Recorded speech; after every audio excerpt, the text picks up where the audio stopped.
Nasungkit na ng San Miguel Beerman ang huling semi-spot sa PBA Season 49 Governors Cup na muntik pang malagay sa alanganin. Mula sa unang salpukan nila kontra Converge Fiber Xers, agad na nagpasabog ang Beermen. Pinangunahan ni EJ Anosike ang SMB sa isang matinding 102-95 na panalo laban sa Converge.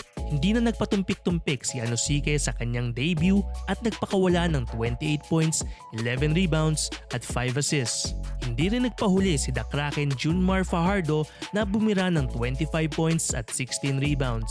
Lalo naman nagpasiklab ang Beermen sa Game 2. Hindi napigilan ng Converge ang opensa ni Anosike na nagpakawala ng 41 points na sinamahan pa ng double-double performance ni Fajardo para ipanalo ang San Miguel sa score na 107-100.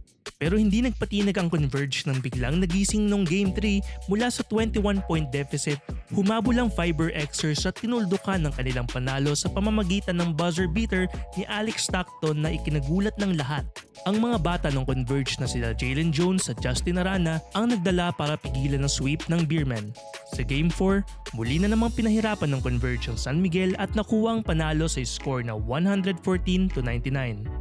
Sina Shawnee Winston, Justin Arana at Jalen Jones ang bumuhay sa kampanya ng Converge sa gabing yun.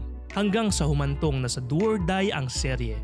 Dito na pinakita ng San Miguel Beerman ang kanilang championship experience na pinangunahan ni Junmar Fajardo at ang kanyang 40 points at 24 rebounds.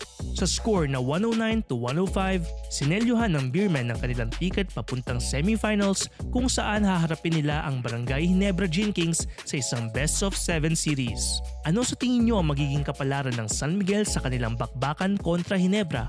Let us know in the comments. For more stories, visit onesports.ph.